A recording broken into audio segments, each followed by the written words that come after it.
Hey guys, welcome to our channel. In this video, you will learn on how to hide your friend list on Facebook. So first thing that you should do is you just have to open your Facebook application on your Android device or iOS device. So once you've logged into your Facebook account, next is you just have to click on your profile. All right. So after clicking on your profile at the top right of your screen, just click on your profile once again. And then you have this three dots right here. So click on it.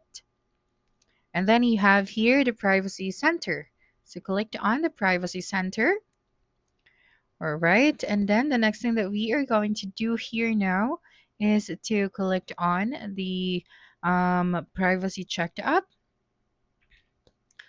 Okay, and then make sure to select your account. Okay, now using the search bar at the top, we just have to search here for friends.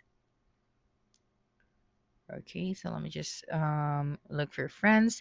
And then you have this hide your friends list option. So click on it. Now, since our friends list has been public, so all we have to do is to click on the only me. After that, click on the dine option at the bottom of your screen. Alright, so that's it for this video. If you think this video helped you solve your concern, please subscribe, like this video, and leave your comment below. Bye.